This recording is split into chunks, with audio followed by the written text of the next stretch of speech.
2, 1. Yo, what's up, y'all? This your boy T-Lo. Yo, what's Gucci? This your man Tweet. What up, y'all? DJ Kid Fresh. What's up? This your boy RL. And we're next. And you're rocking with The Rebirth every Monday at 7 p.m. But you know the hits. Rebirth Radio, baby, every Monday, 7 p.m. Shane and Eli. All right, rocking that old school. Peace.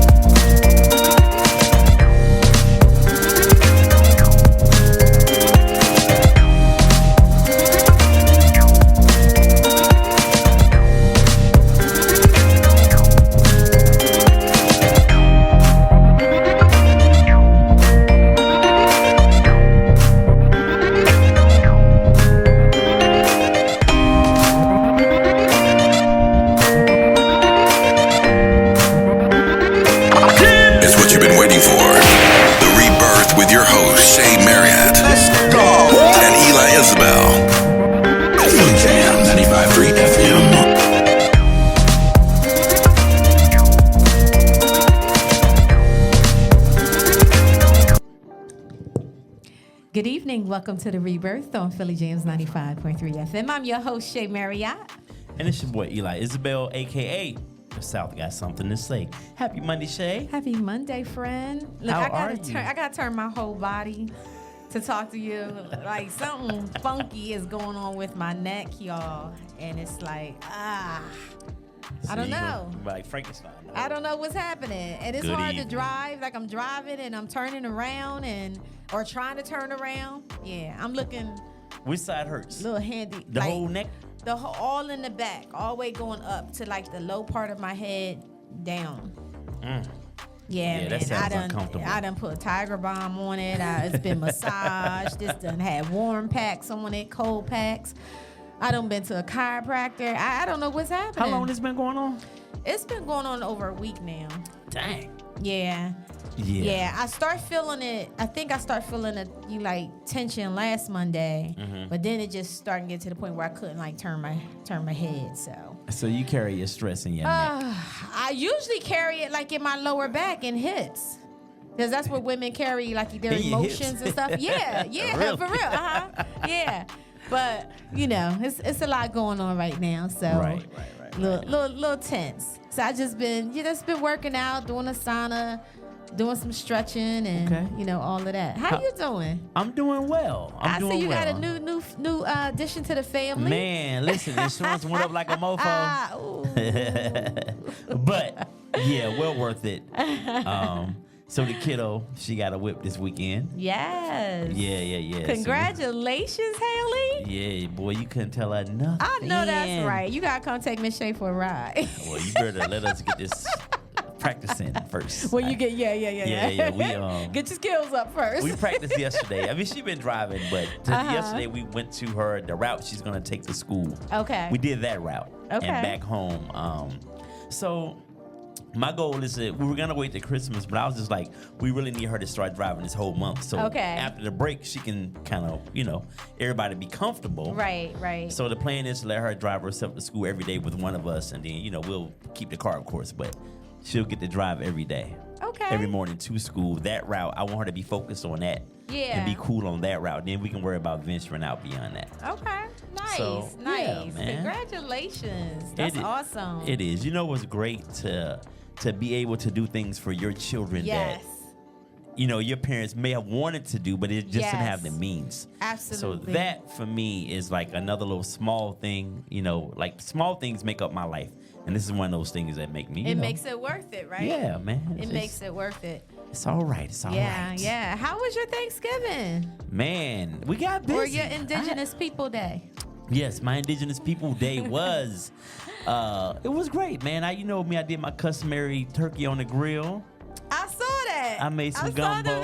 Yeah, I was up to like 2:30 in the morning making that gumbo, and I marinated my bird the day before. I seasoned her all, cleaned her, seasoned her all up, and then that morning. You was not playing. I was not playing. That thing was gone. You was showing off. It lasted 2 days. Wow. Hear me. Thanksgiving, then by the end of Friday, it was over. Listen, I was like, damn. I did all the cooking this year. I did my turkey as well. And I have to say, my turkey was really the bomb. It was juicy. We need juicy turkeys. It was very, very juicy. Because I'm not a turkey person. Oh, really? Like I'm eating really or not. cooking? No, eating. Eating, Like, I'll okay. eat a turkey hoagie. I'll eat turkey wings. But like a whole turkey, like I'm not. But this turkey was really, really good. So, yeah. So what's your secret? Well, wait a minute. It wouldn't be a secret Now if you you told didn't tell me exactly. Well, you didn't ask But I me. use a lot of natural herbs and I blend it down. Okay. And like base it inside the turkey and you know just massage those herbs in. Just massage it in. All right then. Yeah. You just fill the bird on up the whole time, huh? All right. That's why Gobble, it came out so good and juicy. Gobble. Happy birthday to Corey, aka the Thinker Wilkerson. Happy birthday to you, man. What up, homie? Happy birthday. Yes, I hope you had a good day. I know it's not over, but just want to shout out you and tell you how much we love and appreciate you here and being a part of our Rebirth family. He always come through when you need him. He does. So happy birthday to you. Shout out to Safransi. Shout out to Priscilla. What's up, y'all? What up, Jen? How did Thank Corey you get guys the for name The tuning in. Thinker? We know he does it, but who said we're gonna coin him now? Hey Corey, The go Thinker. ahead and tell him who gave you that name. Put it in the chat. We know why you have the name. Tell them who gave you the name. I'm about to come out this jacket. I'm like burning up. I don't know what's happening right now. Dang, you got the window open, the Hulk blowing through I here, the know. curtains moving. It's crazy. And you still hot. I'm still hot. You got that double goose on. You got the turkey feathers in that one. That ain't no goose from turkey feathers. So we have an awesome show. We have a flashback tonight. We're going to be, reminiscing. What up, Corey Van? What up, Corey How you Van? doing? Did he come to town yet? Nah, it's something he wasn't able to make it. Oh, but when he man. comes to town, Okay. I'm gonna find a way to get him up here. Okay. All right. Listening from London. Oh, man. All right, Safansi. Thank you for okay. tuning in. All right. Yeah, she's tuning in from London. I was listening from New London Road a little earlier. Right over here by the towers. So we're going to take a walk through 2023. That's crazy. I had to think about that. Through 2023 and, some of the guests that were on here, some of our hosts, some of our moments. Yes. But before we get into that, did you have a right here, right now? Yeah, I or do. anything? Actually, Okay. I do. So, I wish I could get my music back, but I ain't gonna trip on that. My little introduction. We talked about this time last year as we were going. Wrong one. Let's go with it. You know what? Let that play. Because it's kind of appropriate for this story right here. All right, y'all. Right here, right now. Listen. So a black mother out in Sacramento, California, she was pulled over with her 8-year-old son at gunpoint. Here we go. Mistaking a child for a teen wanted for 2 felonies, Shanice Stewart, who is 9 months pregnant, says she was driving her son Brandon to football practice around 5 p.m. when police officers pulled them over, with more officers later surrounding the car and a helicopter hovering over in the sky. That's crazy. Yeah. Shortly after police realized that they had the wrong person and they ended the ordeal, they told Stewart they had made a mistake. The officers thought the 3rd grader may have been a juvenile suspect wanted for a pair of felony warrants, including one for gun possession. According to a statement from the Sacramento Police Department, Stewart was shocked. You guys wasted taxpayer dollars, I don't know why she's worried about that, using a chopper and multiple officers to close the freeway down for me and my 8-year-old son. Wow. This is why I say, so this is the great thing about this is nothing happened to them. I mean, the trauma that he's now suffered by having guns pointed at him at 8, Right. that's a whole nother thing. Right. But they are alive, and I appreciate, because most of us, I was just talking about this with one of my homeboys the other day, and we were talking about how when we get pulled over by the police, we are so hostile off the top. Right. We like, what are you pulling me over? Like, we're snapping before they get up there, and we damn near got our window down. And I think we, as black folk, black and brown people, we have to do a better job of allowing the situation to play out. Let them say why they stopped you. Give them your information. Go on about your business. Like, all of the hostility. And you know what? The worst thing you can do is have a black person who know they right, Man, listen, they gonna really clown. Yeah. Don't let them know they not in the wrong. So which is what this parent was not in the wrong at all. And I'm glad she handled herself accordingly with the son in the cross. So let this be a lesson to all of us. Like us black men with all this bravado that we carry ourselves with, we feel like just because the cops pulling us over, in that moment, just let it play, man. Like, do you really want to have a mural set up on the side of a I-95? Because it's not going to go right. It's not going to go well. You're not going to win. And if you feel disrespected or wrong, sue. This is how change comes about. When you start dipping in the police department's pockets and they have to settle these lawsuits, cops get fired. Pensions, well, they ain't gonna take the pension, but cops will go away. That particular cop. So let's just be cool, man, when we have to deal with the cops, because we know there's no benefit of the doubt for us. Yeah, for Let sure. it play out, man. So shout out to that mom, and I'm glad Thank they're God safe, they're and hopefully okay. little man can get some therapy. Yeah. Yeah. My goodness. So yeah, that's my right here, right now. Okay. Yeah. All right. Let's you got go. a Black History? No, no, not tonight. Night tonight? Not Okay. tonight. All right. I hit y'all with some of y'all never You've heard done of a in great the top of the year. job all year I've bringing us Black history moments and things that we've, different Black history that we didn't even know about, right? That's right. So you did a really good job about that. My so, inner Tom Joyner. Yeah. Little known Black history facts out here. So tonight is our last show for the season, y'all. We are taking some time off to regroup. Matter of fact, I might as well just use I don't use these words underneath rebirth that much, but there are 3 words underneath rebirth: renew, rebuild, and restore. Right? Renew, rebuild, and restore. And we're going to take some time off to do some, we're going to renew, rebuild, and restore some shows ourselves, our topics. And we have so much to be grateful for in 2023. We have done a lot. And tonight we're just going to take some time and kind of reflect on some of the things that we've accomplished. And then we're going to talk to you about what is going to be coming in 2024. So I'm very excited about that. Corey says, what about T.I. putting hands on his son?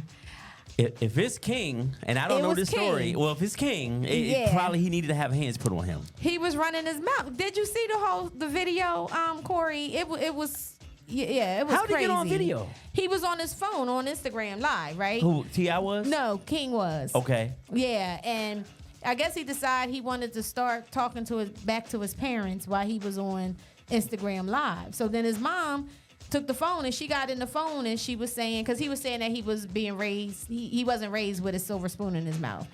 Boy. Oh, he said no, she said that, but King said he wasn't. He said his experience was different. And somehow and this was all at a Falcons game. Oh, is that a game? Yeah. And then he just started going off on his dad. And the rest is history. I don't know. I think this has been long overdue because we watched him on the TV show. You saw him going left even back then. Yeah. Wow. I gotta find this. Listen, I'm a fan of ass Van whippings. said, I thought it was Draymond. Oh, he choked him out. Oh, wow. I gotta find this. That's what we should be putting up there. Yeah, we might be able to get it. He pushed his mom too. Oh yeah, he needs his ass Yeah, whooped. Jen said he pushed his mom too. Yeah, that's great. That's just disrespectful. That's too much. I don't care if he was right. Let's say he was right. Right? Who, King? King. Okay. Yeah. You still at the end of the day, those are your parents. Right. You know what I'm saying? Where's the respect, man? You are not on the same level. Mm-hmm. So I think that, that's the part that was just disrespectful. I mean, where is the respect nowadays with most kids? I think we're lucky. And when I say we, I'm just talking about you and I right now. And I'm sure a lot of parents out there, but just not to have to deal with that kind of madness. Yeah. Like, where is the respect? And why are you... Dude, did you see what Michael Irvin said about his son? No. So Michael Irvin, former Dallas Cowboy legend, Hall of Famer. I know who Michael Irvin I just want to be clear. You just wanted to say something about Dallas. No, I didn't. I mean, we won 2 Thanksgiving. It's okay. We played- Congratulations. Thank you. Yeah. Congratulations to y'all. Yes, lucky thank you. again last but night. See, that's what you throwing Y'all the lucky shade as at. You a couldn't mo- just y'all say just lucky though. congratulations. Congratulations. Y'all lucky though. That- Let's just keep it 100. Y'all are squeaking by every week blessed on. and highly favored. We're not going to apply that to no football game. We're not doing that. Delete alerts out of this. Hence the green. I have one tonight. That's why your ass is hot and cold at the same time. But listen, so Michael Irvin, who you know, his son grew up in a gated community, private school his whole life. Now he is a rapper talking all this gangster-ish. And Michael Irvin was like, son, like he posted, or the son was live or something. I think Michael Irvin, he put in the feed, or he was talking about it on TV. Like, boy, you grew up in a gated community. You went to a private school. That is not your life. Like, so these kids like him and King, why do we want to perpetuate something that we're not? That's not your life. You didn't have to live that way. Why do you want to perpetuate that? That's crazy to me. Yeah. As hard as I work. Yeah. To make sure you don't have to live that way. Yeah. Come on, man. Yeah. Corey Vance said word on the street is that they spent most of their time at grandparents until it was time to film the show. Probably because they was probably gonna get their ass busted. And grandma, you go to your grandparents' house, you can kind of do whatever you want to do. Yeah. I don't doubt that And I'm part. sure grandma was taken care of, so it wasn't, you know what I'm saying? Yeah. But it is what it is. I still think the respect is important. Yana says, hey, y'all. Hey, Bunzai. Hey, it's Yana. social media. Shaking my head. I agree. Yep, for sure. Wow. Why is being hood such a badge of honor? Yeah, I don't know. I guess people think that gives you some type of clout, you know? I don't know what it is, but a lot of rappers that's out there rapping have not experienced the things that they are rapping about. So none of that. Yeah.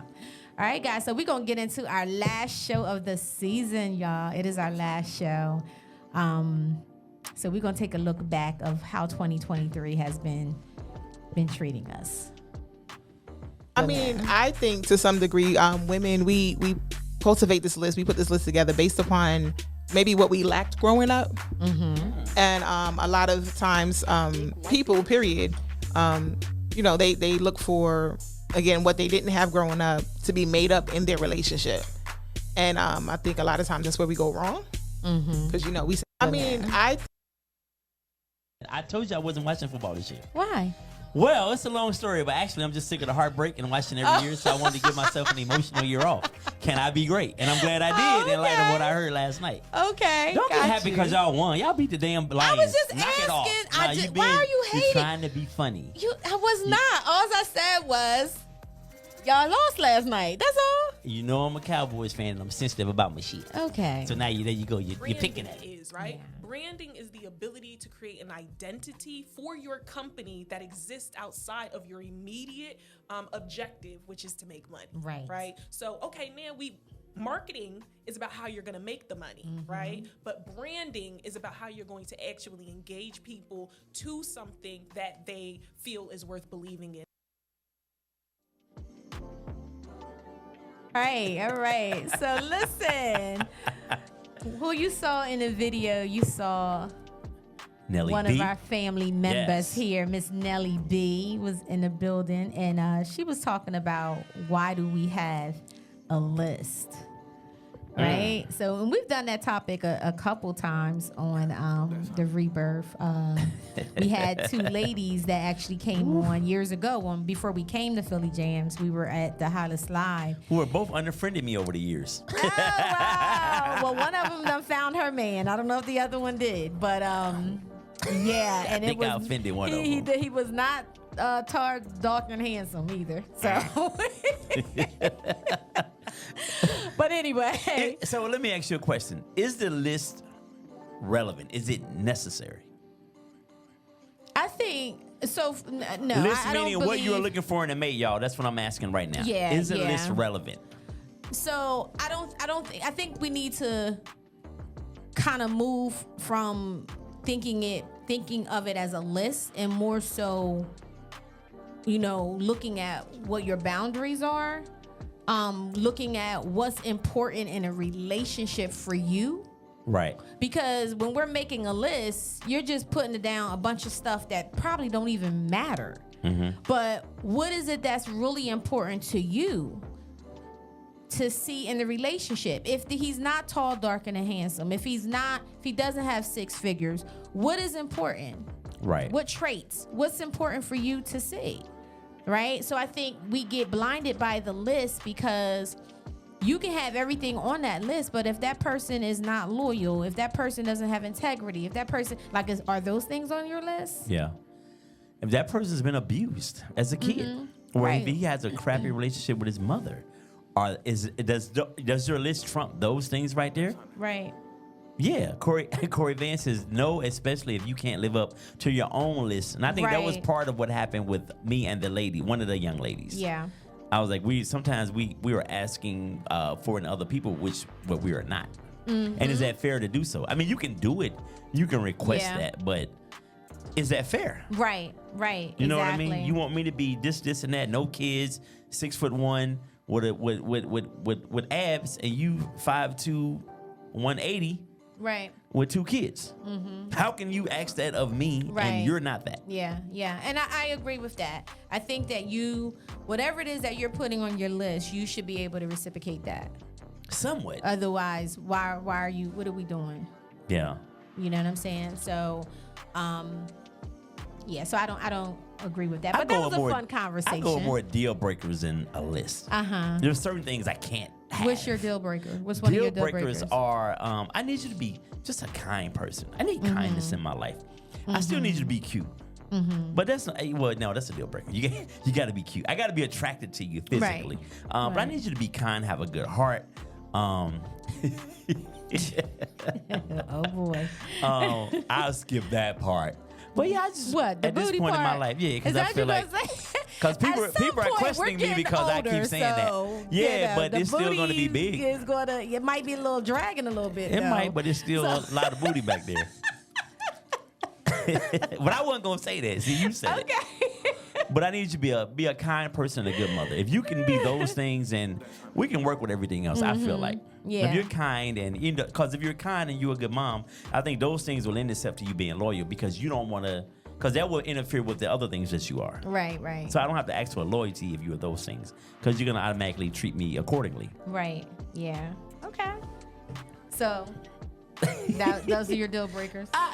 Yeah. Okay. Yeah. I like a woman who can cook too. Okay. She cook a little bit. You know what I mean? You gotta cook every day, but every other day. But you can cook though, right? I can cook, but I work a lot. Okay.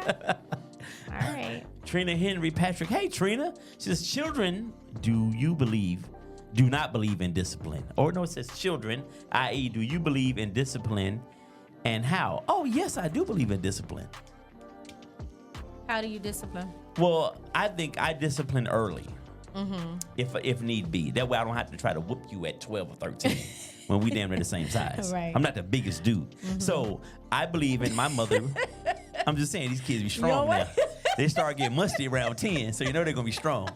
And these little kids' armpits be fire about 8, 9. Oh my God. So they're going to be physically strong about 12, 13. And I got to pull a gun on you. So silly. But my point is, you whoop a little ass early. My mama said when you can understand the word no, and I know you understand what no means, and you still do it, then you're going to get tapped.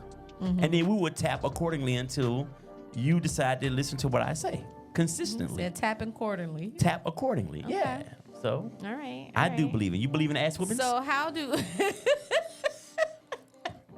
I'm not going to answer that question. You know what? That don't mean you've been abusive. You can whoop ass, open hand, Shay. We're not talking about extension cords or switches like we got. Or like I got. I don't know what you got. No. So it really, Trina, what age are we talking about as well? So I think, younger kids and all of that, they have this gentle parenting movement now. A couple people I know is trying it and they're like, this is just not working. So what's an example of that? So how does gentle parenting I don't look? know. I didn't use gentle parenting, but this is something new that that's people how are you using. gently raise Gentle parenting. school shooters. So You gently raise the school shooters. And shit like Jesus. that. Okay. I'm saying you gotta whoop that ass. Okay. When they're young. Yeah. So what is the cutoff age? When you start listening to what I say. And the cutoff age is when you understand that if you do A, B, and C, the reaction with D could possibly be an ass whooping. And that's enough. But I'm going to cover you in love in the between. Even after I whoop your ass, I'm going to still cover you with love. Okay. But you got to do what I say until you up out of here. Okay. That's it. That's non-negotiable.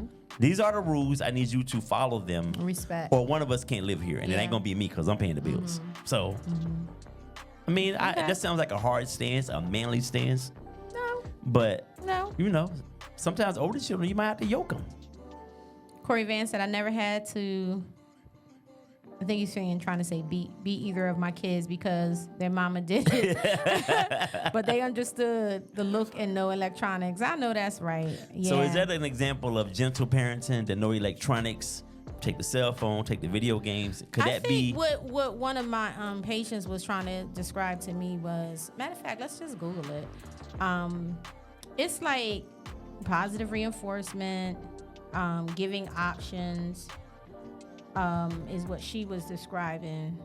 But let's see what Google says. It says parenting approach that encourages a partnership between you and your children to make choices based on an internal willingness instead of external pressures. A partnership. That right there ruined. That kills me right there. There's no partnership here when I'm taking care of you. This is a dictatorship. I dictate how you live and you do what I say. That's it. There's no negotiation. You don't pay for nothing around here. Why do you get a say? Why do you get a say? So you don't feel that we should respect children, show children respect as well because they're humans? I respect you by taking care of you. That's the respect and loving you. Okay. That's my form of respect for you because I love you and I'm going to do whatever I have to do to make sure you are in a great place. So that's my respect for you. So it says the ideal behind gentle parenting is to approach kids with respect and empathy, to offer choices rather than make demands, to give space to the child's feelings and emotions and avoid losing your cool in frustrating situation. It's not hard to see why it's become so popular. So what happens when I say, hey, son, take out the trash? I don't feel like it today. I'm not going to make a choice to take out the trash. So now what do we do here? Now we're at a standstill. Now what happens? I take your Game Boy? So I think, according to this, it talks about empathy, right? So is that you're not feeling, I'm just playing around here. You're not feeling well. Tell me what's going on. How are you feeling? What's happening with you? That's verbiage I use at work with other people's kids. But you don't use it with your own kids. No, I can, but I still need you to do what I say. Do what I say, then we can come back and talk about how you feel. Like you not doing what I asked you to do, I have an issue with that. Okay. And look, and my own child said, I don't think physical discipline is necessary. I never got a lot of beatings, so I kind of agree with gentle parenting, laugh aloud. But then again, I don't have kids with the laughing emoji. You don't have kids, E, but when you do, it may be necessary. I'm not saying whoop a kid for everything they do. Yeah. So I'm on the fence with that because I know, and you know, like you said, you talk to your clients like that, yes. Right? But we both have heard teenagers, kids say, my mom talks, or my mom or dad talks at me. They talk at me. They don't listen to what I have to say or how I feel, whatever. So although that child may be saying, when you say, take out the trash, and they're saying, I don't feel like taking it out right now, right? You're hearing, you're not going to tell me what to do. I'm not going to do what you say. But absolutely. You're not hearing, right, but you're not hearing the child saying, I don't feel like taking it out right now. So wait a minute, let's investigate what that is first before we jump, because maybe that child is going through something in that moment and they're not saying, I don't want to take it out. I just don't feel like taking it out right now, right? So your client, you're going to explore that and find out what's going on. Absolutely, But I will. Why you can't explore that with your own child? I will after you take the trash out. I'm open to hear. Listen, my kids know, and my daughter's on here. I do care about how you feel, and I'm a big proponent of listening to you, and you have an opportunity to express yourself to me, and they know I don't have an issue with that. However, take the trash out, then we can come and sit down and talk about how you feel. Like, I don't have an issue with that because I want to resolve it. I want to help you. I'm your father, but you still got to do what the hell I say when I say do it. Okay. That's all I'm saying. All right. So Deep Thought. Shout out to Deep Thought. Deep Thought says no one cares what they going through. Take that damn trash out. Now that's the way we were raised. At least that's my boy from Turl. Now that's the way we were raised. Yeah. You do it. There's no back talk. Yeah, you just do it. And it's the same thing, right? So again, I think it depends on your child. Right. But some people you can't handle that way because they are going through some emotional stuff that's happening, But that's just a conversation, y'all. We was just kind of like playing around and trying to answer who was that? Trina's question in regards to discipline. So I think that you have to discipline age appropriate. That's important. Sometimes kids don't really. I know that electronics is big, but you have a lot of kids that don't care that their phones are taken. It don't even bother them. And then you have some feel like the world is coming to an end. So it really depends on the child. And that puts parents in difficult situations too. Like, I'm okay with. Again, I'm an advocate of talking to our children and learning how they feel, because I want to help you work your way through that. So when you're an adult, you can regulate your own emotions. You know how to, even then, have a conversation with somebody. We're going to always need somebody to talk to. Yeah. So, but also, this lends yourself to when you get a job and your supervisor says, hey, I need you to do A, B, and C, and D. Well, I don't feel like it today because I'm not feeling good. Yeah. Now, so how does it, to me, this goes farther than just you taking out the trash when I tell you to. These are things you're going to need later in life. You're going to need to be able to listen, and you're going to need to be able to do things to support yourself. Yeah, absolutely. You can always acknowledge. I always say acknowledge the feelings, right? Right. I'm sorry that you're not feeling well, but when you go ahead and take that trash out, when you come back, we can have a conversation about what's going on. I'm acknowledging that you're saying you're not feeling well or something's going on, and I'm leaving that door open where we can have a conversation, but I'm still asking you to still do something for me without making it feel like I'm dictating it or I'm demanding you to do something. You know what I'm saying? So maybe a mixture of it. Okay. Because sometimes I feel as adults that we tell, and we can talk about teenagers, right? We can tell them to do something, and they'll say, okay, I'll get it, Mom, or I'll do it. But because they're not doing it when we want them to do it, like right now, is it more about them doing it, or is it more about them doing it because we said do it right now?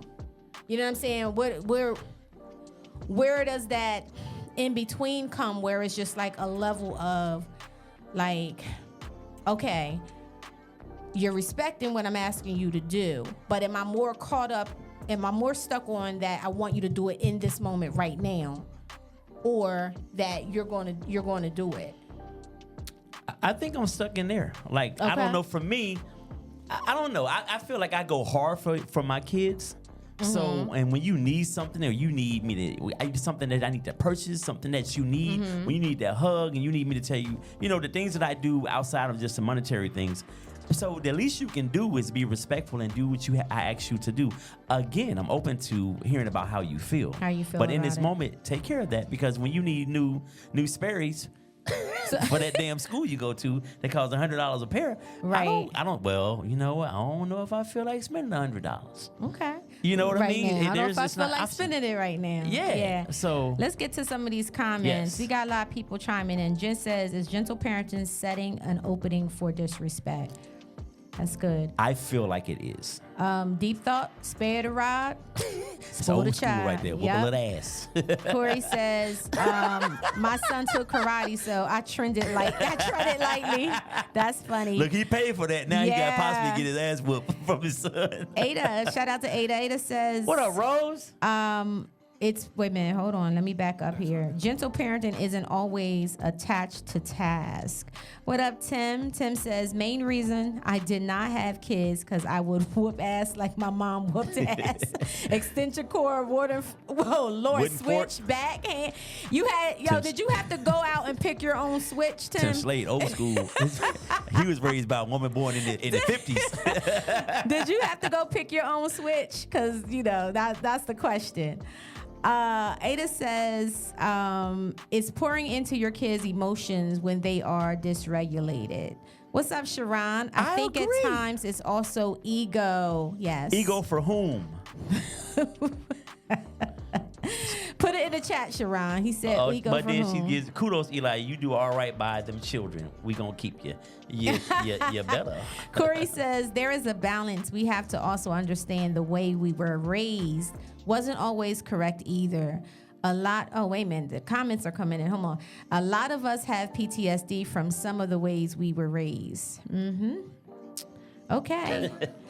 All right. I don't disagree with that. So That part. Did y'all see that grandma beat the kids when she was laughing during prayer? No. I heard didn't about see it. that. I don't know if you sent it to me, but I couldn't play it. Wow. I don't Tim know. said he did have to go get his own switch. Oh, wow. All right, y'all. So do you think that's just Wow. I know we got more clips to get into, but you have to see that video of the little kid. Now, you with your this was a grandma, not like a 45-year-old grandma of today. This was a grandma. So then, old black folk, they take white Jesus serious, and they was in the prayer circle, and he was laughing during the prayer, and he got that ass tap. I mean, what you want, little fella? Oh my God. I'm just That's saying. funny. All right. All right, so we're gonna go to the next couple of clips. We're reflecting on 2023. Yeah, we're gonna check out the next 3 clips. Just getting your homework done, being in the house at a certain time that's not even close. This is the time where you don't have any bills to pay. People are giving you money. When the last time people don't give me money? If I go to college right now, nobody's giving me $100 for a. Honestly, at 18, you think you know everything, and I wish I would have retained a lot more in terms of what older people, shared with me when I was 18. I'd probably be better off now than I am. Pretty damn good though. Yeah. Got there a little faster though. I feel you. What about you, B? Because I already know as a mother, it just was going to tear me to pieces, as all the other ones have. Yeah. But we're here again, and like you said, this one is hitting even harder because of who the abusers were. Yeah. Not abusers, but killers. So, Meshach, shed some light on this. All right. So, that was a little flashback of some of the things we were covering this year. If you're just tuning in, we're just doing a recap for the year. This is our last show for the year, so we're just playing back some of our favorite clips and some of our conversations. So hang in there with us. So it looked like you had some more messages for the kids, Eli. You were speaking to the kids in 2023. Yeah, well, listen. Yeah, you was just talking about college and, how things were different, how the kids got it, better than what we had growing up. Absolutely. And, those things. And I think that's our goal as parents, to make things a little better for them. And I think what happens when we make things better for our kids and we had it makes it easier. Yeah. And I think that's where entitlement comes into play. And that's something we have to be careful with. Of course, we want to give our kids better than what we had. But I think there's a fine line right there, and we have to definitely be careful. We have to definitely be careful in how we, do that for our kids or make things a little easier for our kids. Yeah, for sure. Do you feel that today's kids have a sense of entitlement? Absolutely. You don't? Just think about the kids we work with. For sure. Yeah. Like, man, I never seen a group of people so entitled in my life. So where is that coming from? Where is that being birthed from? I think a lot of us, in the midst of trying to give our kids what we didn't have, I think a lot of people associate that with material things. You know what I mean? Like, not like your life is easier. You're not going to come home and your lights are not cut off. That's to me is a difference in my life and my children's lives. Not that I may only get one pair of new sneakers and that's got to take me through the whole school year. Right. Kids nowadays, I work at a pre-K program. These kids are coming in Jordan from head to feet. Yeah. At 3 to 5. Yeah. They got polo on. I wore Walmart clothes because my mom was like, well, you're going to outgrow them. What's the point in paying $40 for a polo shirt for somebody who's one year old? Yeah. So when kids are raised that way, they're going to always expect the best of these things. They're never going to feel like they have to earn. This is where the entitlement comes from. Well, I've been wearing polo since I was in kindergarten. And now all of a sudden, the money might be funny in the house and you can't do that. So now there's a problem because I can't get the newest Air Jordans or I can't get the newest polo sweatsuit. So I think there's an air of entitlement, and that's why we have to be careful when giving our children what we didn't have. Yeah. How much is too much, right? Because I think a lot of times as parents, we do try to, like you said, we try to make up for what we went through, what we didn't have, and then it backfires. And you're wondering, what is this little monster walking around the house that you created? You know. Ada says, all kids in Arkansas wore Walmart clothes. You up north now. I'm going to refrain. If I said what I was thinking in my head, they will ask us to shut the show down right now, Ada, so I'm not. But here's I think the biggest offenders of this whole thing about overdoing it for our kids are single parents.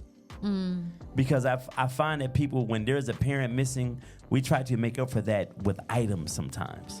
Not with surrounding that kid with a person who can take the place of that person. Not meaning another man or a woman, but a mentor, an uncle. Like, I think we try to make up for those things with personal items, material items. And these monsters, this is how they're created. We want to overdo it because you don't have your dad or you don't have your mom. So I want to buy you all this shit to kind of make you feel better. That creates entitlement. And yes, I probably wore my Walmart clothes. Thank you. But eyes fly now. Yeah. I think, too, not even just giving things, but also not setting boundaries. I think that, especially if there's a missing parent, rather the parent is missing due to death or missing or just they just left. They just not there. Like you said, giving them things that they to make up for that parent missing. But I think also not setting boundaries and not helping, not guiding with good decisions, just allowing them to kind of just wild out in a sense because you trying to make up for that parent not being there, and you're always bailing them out. You know what I'm saying? That is something that I think that happens as well. Yeah. And, before you know it, it's just like, what have you created? Yeah, I think, and I see the little kids now that I work with. I think the parents are more concerned in what they're putting on their backs and what they're putting in their heads. They're not teaching young kids that they sneeze and they'll cough. They don't even know what to cover their mouth. Like, these are like little kid. These things you learn when you were a little kid. Yeah, you sneeze or cough, cover your mouth. Right in your face. You talking to them and they just sneezing you in your shit. You be like, what the fuck is wrong with you? But it's just the basics that kids, thank you. Right. You give them something. Do something for them. Yeah. Thank you. We're not asking for nothing hard. You ever had a 4-year-old with a cold sneeze in your face? It feels like your world is ending. It's like it comes in slow motion. Damn right. You can see all the particles coming in slow motion, but they're so close to you, you can't move. And it gets you all up in here. We got some comments. You want to read them? Yeah. Let's see. Sharon says, do you think it's subconsciously done by the single parent, meaning buying them things or trying to fill the void of the absent parent? Absolutely. I think there's a certain amount of guilt that comes with not making that situation possibly work, and now you feel like your kid is missing something. So what's the easiest way to surround them with, with some love that you think something that will make them happy is things. Things make kids happy.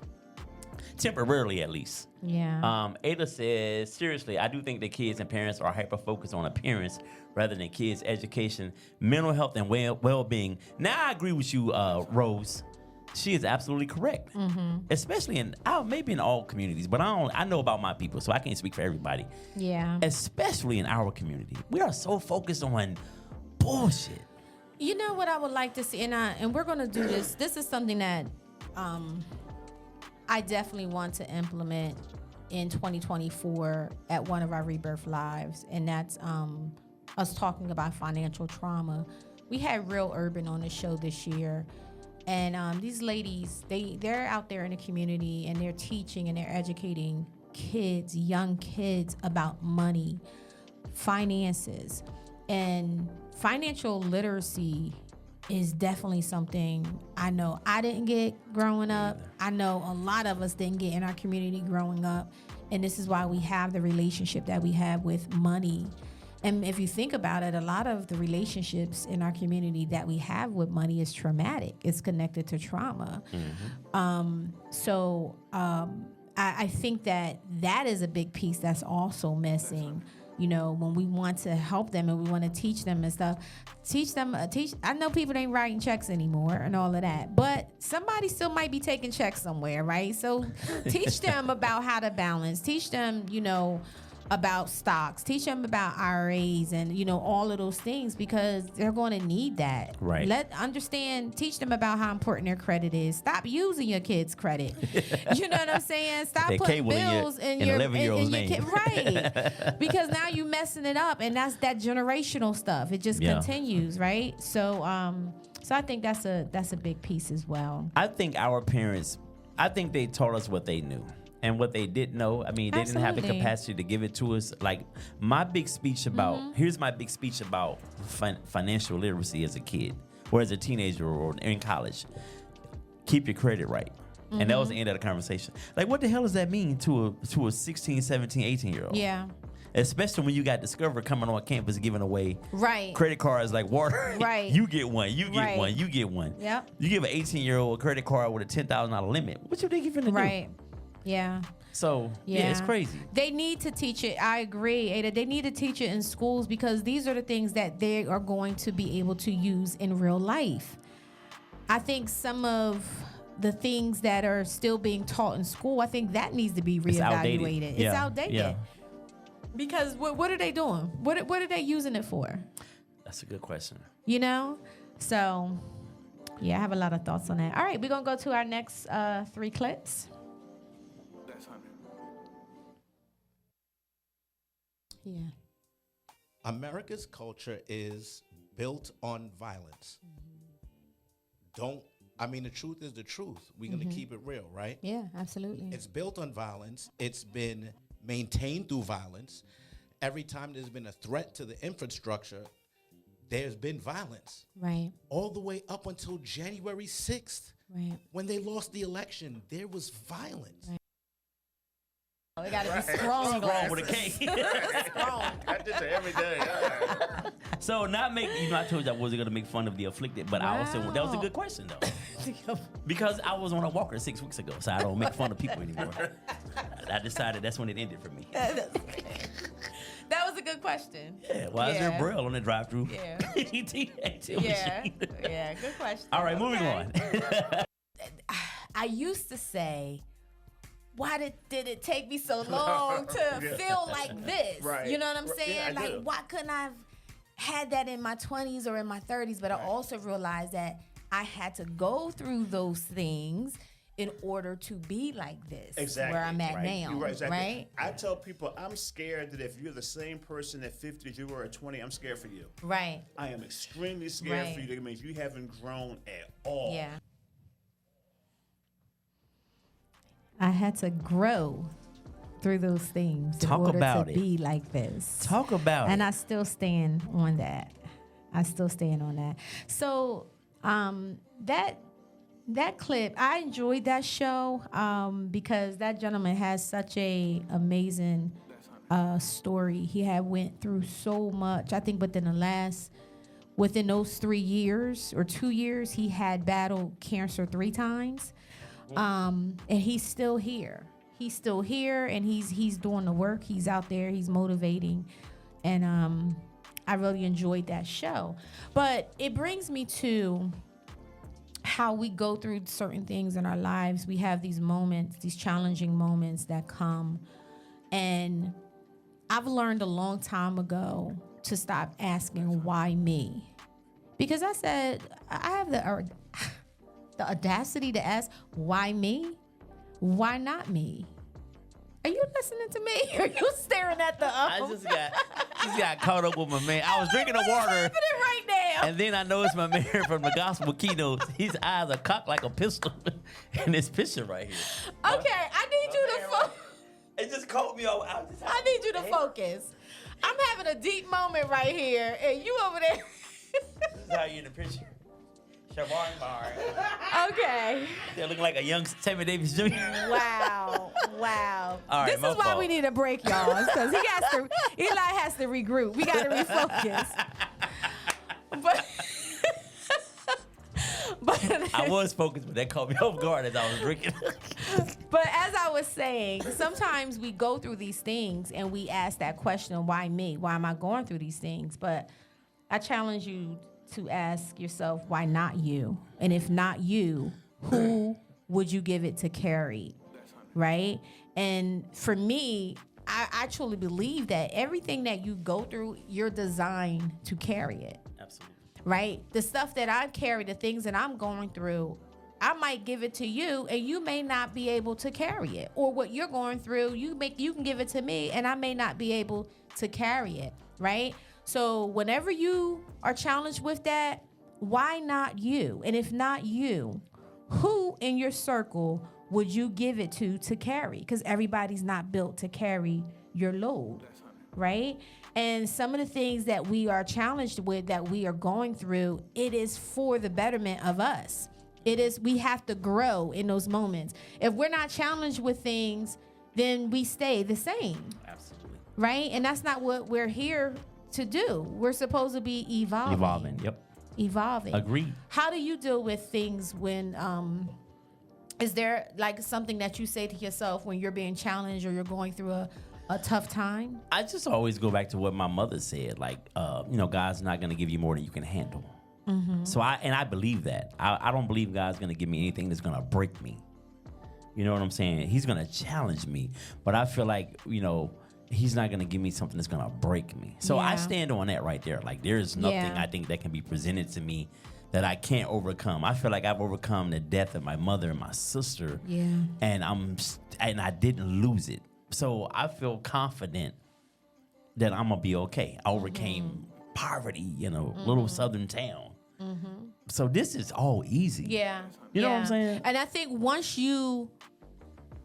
whatever you defined as your biggest hurt so far, I think once you've able to heal from that and you've overcome it, you don't ever forget it. Right. You don't ever forget losing a parent. You don't ever forget losing a child. You just learn to live alongside of it. Mm-hmm. Right?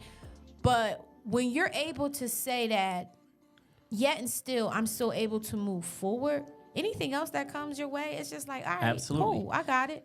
The coolest thing God did for me when my mother died, a year later, 8 days after she passed, He gave me a daughter.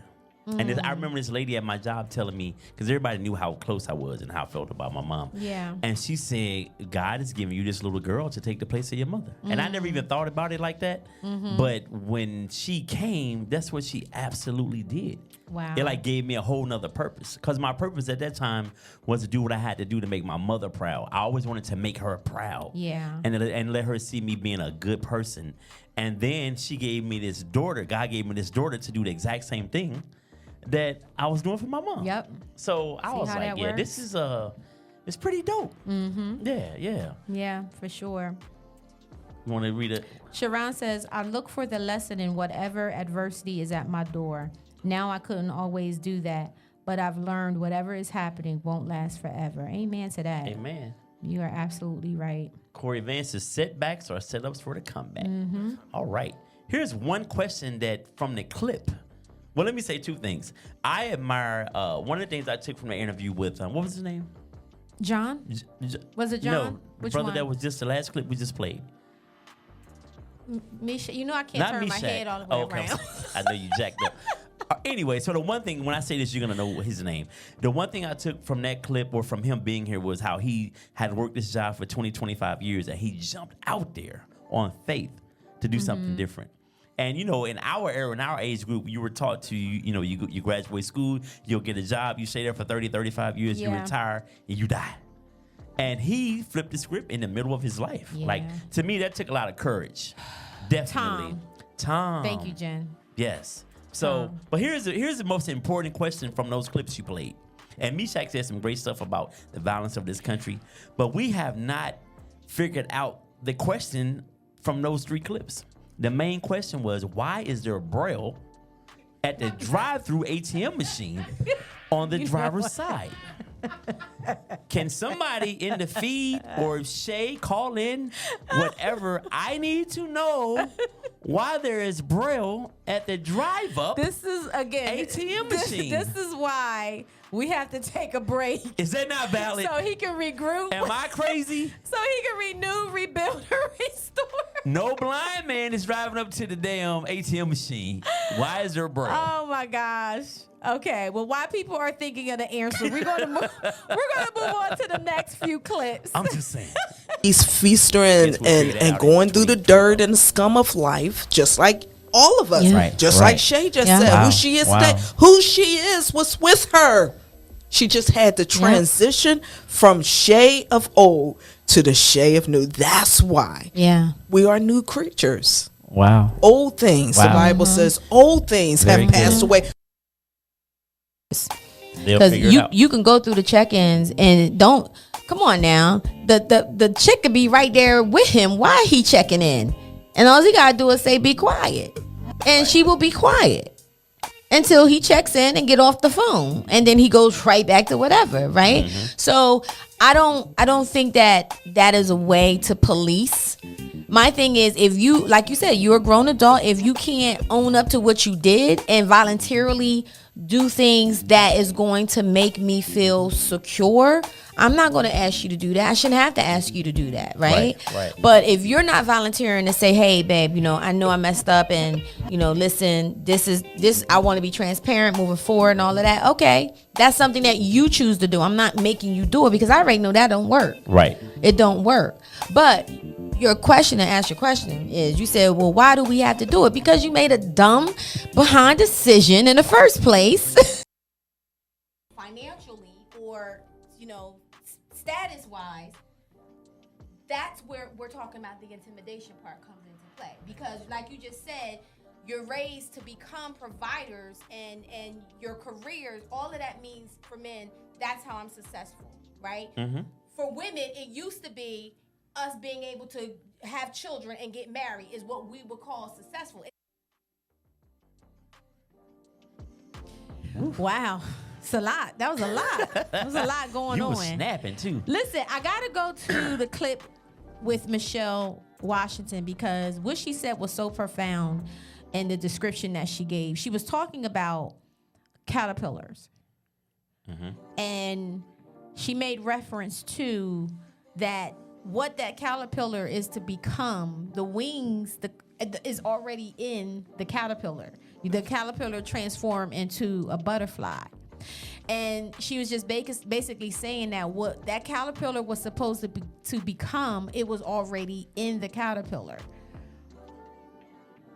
Right? Absolutely. She said it so much smoother than what I'm doing right now. You're chopping it up. I'm chopping it up. But what I took from that is what I'm supposed to be doing, what you're supposed to be doing, what God has for us, it's already in us. We just have to know that it's there and just go out there and do what it is that we need to do. it's already in us. It's already there. Agreed. You know and a what lot I'm of saying? times we get it. We're in our own way Right. about 95% of the time. Right. Because you say, like you said, it's there. We just have to realize it and then manifest it. Yep. So we are in our own way. Yeah, for sure. A lot. For sure. Are men intimidated by women who make more? We was having this disagreement because you said you didn't feel. You said you don't know any guys that's like that. Not in my immediate. I know Right. they exist. Right. But not in my immediate friendship group. Yeah. Like, I'm sure, and I don't know why. I think it's a male ego. Also, and like I said, men feel it. Men feel needed through acts of service, being able to take care of you, being able to pay bills. Most men being able to do certain things and making that woman feel secure. Well, if that woman's already secure and she can do all of those things, men don't equate. Well, I don't need to do that. I still can be a valuable piece of her life without doing those things. But most men can't rationalize that. Yeah. They feel like if they don't have a role in, kind of, I ain't gonna say controlling the finances, but making sure that things flow within the finances. Yeah. Then they don't know their value. They don't know their worth outside of that. Right. I think sometimes. Right. I think men, and I can't speak for a man because I'm not a man, but I know that. Can't stand you. Old head told me, check the neck, young boy. Corey Van says, shoot, I can use her money to provide for both of us. You're damn right, Corey. That's right, Corey. But I often hear you say how good it feels to be able to provide for your family. Right. It right. does. It to feels be able great. to, yeah. But that's also a feeling of being needed, right? Which men want to feel needed. Right. Humans want to feel needed. Right. Okay. Okay, go ahead. Yeah, no, you're right. That's the point I was making. You said which men want to feel needed, right? So when a man doesn't feel needed, okay, and it might not be anything that the woman is doing, but the woman she doesn't necessarily need him in that manner, financially wise. She has her own bag or she's taking care of her own self and she has been able to. And then you meet someone that needs to feel needed to define his manhood. That's where the intimidation piece is what I'm talking about comes into play. You know what I'm saying? Because that is something that we both agree on, that men want to feel needed. They providing is part of them feeling like a man. Exactly. Right? So if he's dating someone or married to someone that is, and I'm gonna say dating because I feel at this point where you're married to someone, it's your money and his money or whatever. You know what I'm saying? Right. But when you're dating someone and that man doesn't feel that way, and she may not be doing anything to emasculate him or anything like that, then it's like there's a sense of intimidation, and that does happen, and it does exist. And I think you see it more now because you see a lot of women now in powerful positions and moving in positions that was once held, by men. I think women talk about it more too, which also lends itself to men having that little bit of an insecurity. I mean, your insecurity is your insecurity to work out, but I think because it's talked about on podcasts, on TV shows, Right. on these dating shows, he better show up and be making six figures because this is what I'm making. The list. Part of the list. I think that lends itself to subconsciously having men feeling away. Right. Or feeling right, inadequate in that way. Yeah. Corey says, I got married for love, but also I always wanted to be a provider. We need each other. Sharon says, some of the men feel intimidated to have issues that have not been dealt with. I think they are the ones that are most abusive. Are they abusive because they how we gonna make them abusive? But well, maybe in her experience, yeah, maybe that was something that she sees, right? Because everybody has a different perspective and experience. That's true. I respect that. Like you said, you don't have anybody in your circle that are like that. I'm thinking about my immediate friends. My one boy, he's a principal, but his wife was a superintendent. So there is a little flip flop there, but they both make great money. Yeah, I was going to say he's a principal. He makes I don't money. think he thinks about it like in that because their salaries aren't that far apart. Right. They're both six figures. Right. So they're both fine. Okay. But she does make more money than him. Mm-hmm. So yeah, no, I didn't mean it that way, Sharon. She said, "Nah, ain't nobody beating me." No, I didn't mean it that way. You told Harpo to beat me.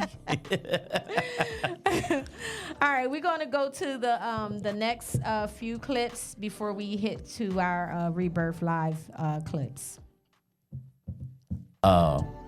And I just wonder how, like, when you were just saying how you were planning everything for your son and how exhausted you were, like, how could your mate or your son's father or your mate have helped you through that? And I think when that has been lost, because I think a lot of parents do stuff with their kids that I guess it kind of makes the boundary evaporate. Like, if you're doing things that you would do with your friends now with your kids. For so long that it's your normalcy, but others see that it's dysfunction. Yeah. You're looking at them like there's nothing wrong with my life. What are you talking about? No. It's always been like this. This is how I always been. All right, welcome back to the Rebirth. This is our last show for 2023, and we're just taking a moment to just reflect on some of the topics and some of our guests and guest co-hosts that have graced the mic here at Rebirth Podcast.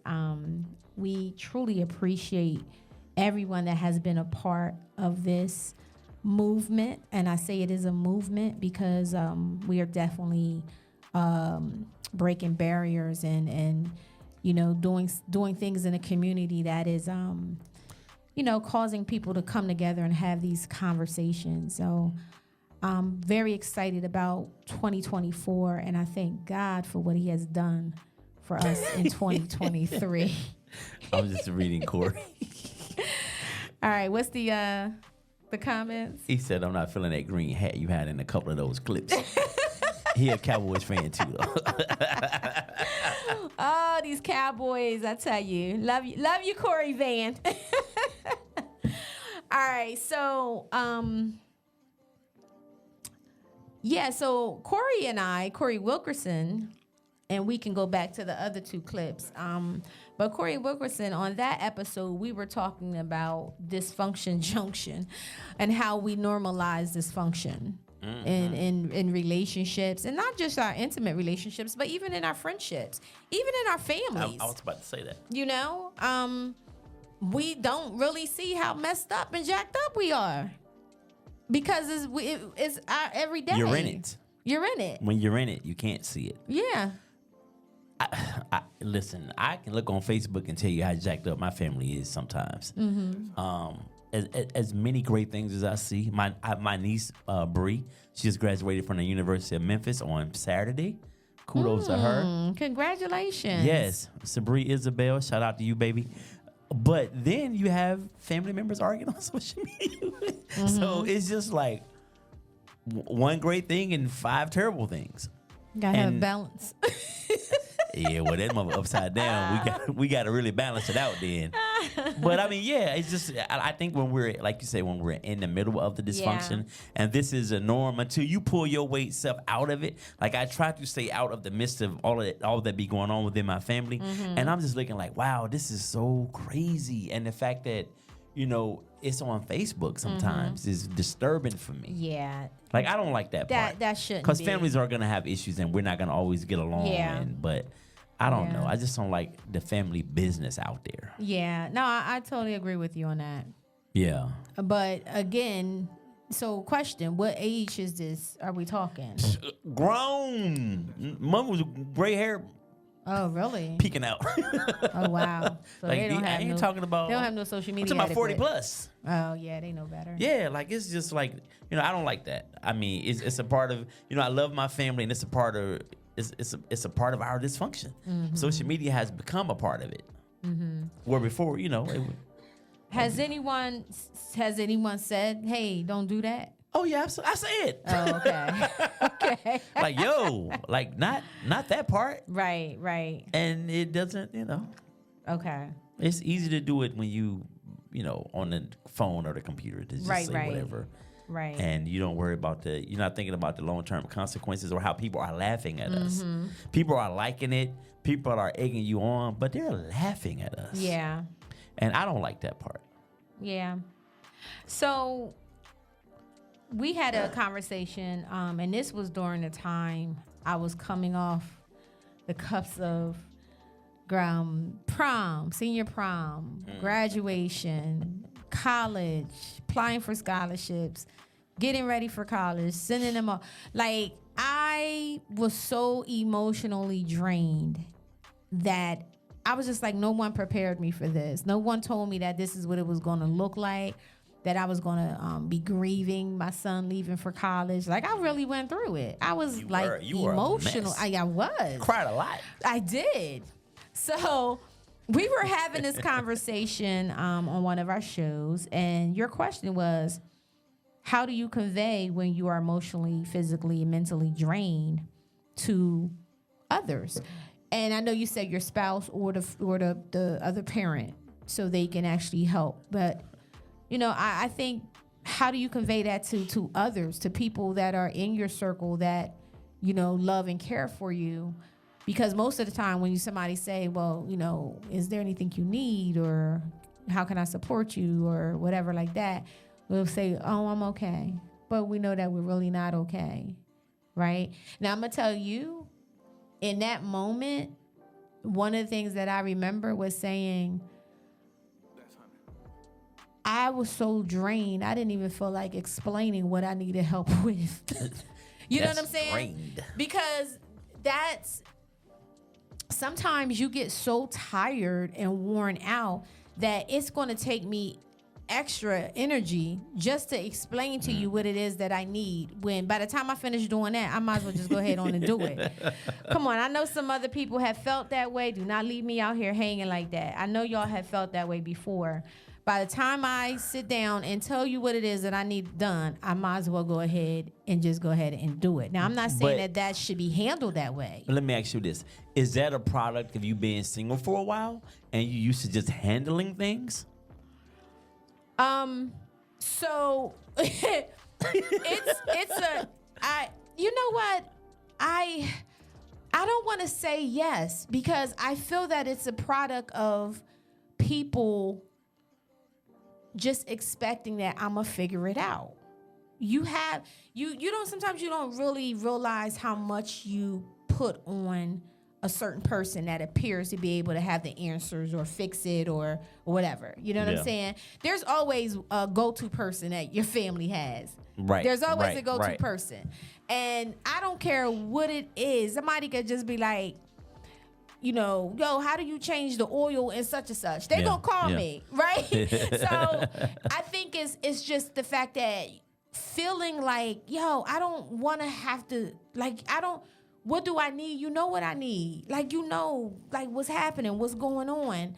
Why do you have to come to me and ask me to tell you what it is that you already know you need to do? Right. You know what I'm saying? So that's kind of how I feel. Corey Van said, please don't ask that question if you cannot truly help that person. Exactly. That happens a lot. Exactly. I think it's a courtesy statement a lot of times. Mm-hmm. It's like asking somebody, hey, you want a piece of this sandwich? Mm-hmm. And you hoping they say no because I'm hungry. Yeah. I think it happens that way. I think people do it as a courtesy. Now, when I tell you that, I mean it. Yeah. Even though you say you got it all the time. But, you know, I'm sincere in my, you good, what you need me to do. Yeah. Oh, we're going to utilize that in 2024. Well, you got to let me make the statement first. You got to let me say it first. I'm going to be like this, waiting for you to say it. Huh? Yeah. You're going to be like, I'm like, yeah, this is what I need you to do. And I'm be looking at the cockeyed dude over here that's looking at me, you, and Tosh, and Gina at the same time. I mean, I will say that I am learning, and I am learning to delegate more, because I am used to handling things and, you know, whatever. But I also realize that I guess I welcome the support. I welcome, you know, the help. And I have to be okay and delegate and know that when I let it go, you're going to treat it and take care of it as if it was, you know, if it was me. So, yeah. Okay. All right. That made you sigh right there. Yeah. So I think are we at the end of our Last few?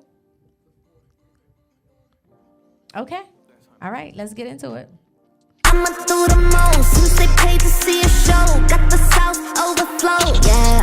If I gotta do it, I'ma do the most. Watching me, they take no raise a toast to the goat, yeah. Body be dripping and fancy.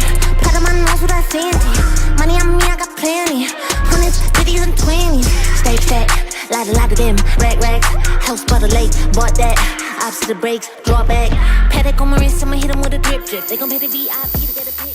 Don't force any of us to change. So if he's not willing to do the work, if he's not willing to acknowledge the imperfections and say, okay, I want to do the work, and then you're supporting him, yes, I can see where the change will come in. The long suffering is definitely, but if the person is showing you the consistent pattern of toxicity and not being willing to change.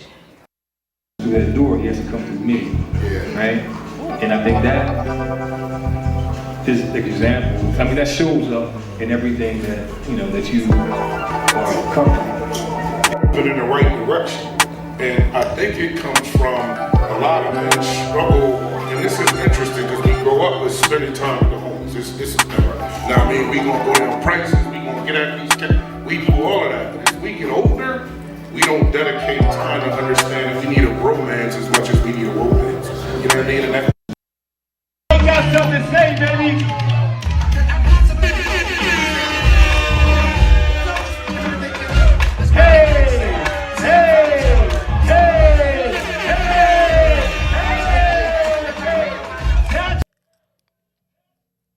Yeah, man.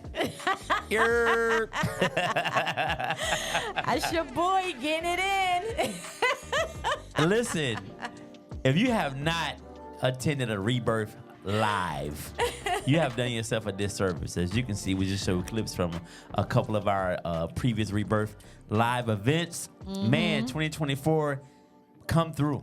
Yeah, man. Come through, man. We have a lot of fun, man. and you're gonna be edutained to the fullest. I like that, edutained. That's right. That's right. I like that, edutained. Yeah, man. It's just it's such an honor. It's a little bit, Corey. A little bit. It's just looking back on that and all that was accomplished. You know what I'm saying? We did 2 Rebirth Lives last year, and then 1 the year before. We did 3. I'm sorry. We did 3 because we just did our 4th one. So that was our 4th Rebirth Live that we just did. Right. So yeah, we've been really on our grind, and 2024 is we are going to be bringing you a lot of more things, intimate events. We're going to have another Rebirth Live that is going to be coming in the springtime. But before Rebirth Live, we're going to have Rebirth Podcast Meetup. And that is going to be a private event, but we are going to open it up for a few people to have a live audience. So I'm very excited about that. That's going to be coming in February. I will let you guys know, even though we will not be on the air right now for the next month. I definitely will be communicating all of this information on our website as well as on all social media outlets. So make sure, if you are not following us, make sure you go to @RebirthU Podcast on Instagram, on Facebook, the website, also on YouTube. So you can get all of that information. The website is rebirthu.com. Rebirth, the letter U.com. And we will be posting all the events that are going to be coming up. And if you want to be a part of the audience, I suggest that you make sure that you pay attention. Yes. So we can definitely. I know we have some people that have been supporting and that has been coming in, if not weekly, every other week. So if you guys want to be a part of that live audience, just let me know. I will make sure that you are in the building for that. So yeah. So what is your thoughts on the Rebirth Live? Corey Van says, what's the chances you taking this on the road? The chances are very good, Corey. Very high, Corey. Hold tight. Yep. We are definitely looking to do that. So thank you for that. Yes. Because I know a couple people have been asking, and we are going to deliver. So stay tuned. And I know everybody in this room would probably be the first time y'all hearing this, but I'm also working on a rebirth retreat. So so we looking for the fellas. We looking for all of us, for everybody. I'm just making sure. Yes, for everybody. Sure. Yeah. So we have a lot of things coming up for 2024.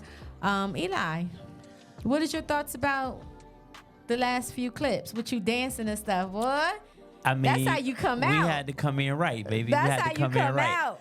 But you know what? It was so much fun and so informative. But I appreciate Corey Wilkerson and India Sage. Mm-hmm. I appreciate the vulnerability that they displayed on that stage in front of basically a room full of strangers. Yeah. So I think that was dope, and that's what Rebirth is about right there. Being able to have some adult conversation, positive feedback, and us just supporting each other and normalizing having these conversations. We don't do these things enough in our community. It's okay. A lot of us have been broken by something. A lot of us have been through some things, and it's okay to talk about it. It doesn't make us soft, doesn't make you weak, or any of these things. So I appreciate those two. And also my man, big guy. Eric Robinson. Eric Robinson, brother, you are the bomb, man. I can't wait to get you in this studio. Yes. So profound, so much wisdom and knowledge, man. I really, everything he said, every time he spoke, he had my attention. Yeah. And of course, my guy, Bishop Rob Lewis. My spiritual leader. He don't know it. My spiritual leader, Bishop Rob. Always, man, my guy. I appreciate the realness. Just even though he's a bishop, he's the head of a church, he's just, you look at him as just a regular dude and you can relate to him. So I appreciate that about Bishop Rob. What about you? Speaking of that, too, Pastor Delisa Lewis just dropped her book, Perfectly Broken. And I read that book in one night. So wow. It just was a turn page. It was a page turner. And it's very, very inspiring if you are someone that is really trying to navigate a relationship, a marriage. If you're someone that maybe have dealt with, mental health issues and, needed to work on self, this book is definitely for you. It's available on Amazon.com. And her book signing is coming up December 9th. So yeah, man. So Pastor Delisa Lewis is, of course, Bishop Rob Lewis' wife, and they both were on our Rebirth Live 4 together. Now, they both have graced the stage several times on different Rebirth Lives, but we had them on the panel together. And as always, they bring the heat. So yes. They bring the heat. Either you're going to love them or not. So yeah, there's no in between. There's no in between, right? So I'm very grateful for everyone, but more importantly, I'm grateful for the people that you guys don't necessarily always see. Because, just as much as we have people on the panel, there's also people that volunteer their time to make sure everything is set up and is helping. So, there's Jen Marshall, who you guys, will hear from when you're trying to come on the show or whatever. You all always see her running around behind the scenes on the Rebirth Live, making sure, our panel is taken care of, making sure I'm taken care of. So appreciate you, Jen, and, all that you do, all that you have done. Jen Fontel, she's the little one that always be at the door. Whenever there's a Rebirth Live, she knows that's what she does. She comes in and she makes sure that everybody gets in safely, tickets and all of that. There's hair no confusion. Always together. Hair always together. Yeah, outlined she in the back perfectly. Yes. Yep. And then of course we have Tasha LaQueen, who is over Philly Jams, which they're going to be changing their name coming in 2024. So look out for that. But she is definitely behind the scenes in the production of the Rebirth Show every Monday. So, I appreciate all of those that, give their time and have been supporting the vision. Shout out to you for showing up and rocking out with me every Monday and bringing your flavor, your flair, your comedic, your styling, your personality, the love for what you do. You dope. So I really appreciate you. And thank you. Yeah. Because this is all, we sit here because of you and the vision that you have for this. So I think we're all proud to support it and to push it forward. And so, you're pretty dope your damn self. I don't hang out with non-dope people. Right? So if you sit beside me, you already know you dope. So guys, we are excited. If there is something that you would like to see, please hit me up. Info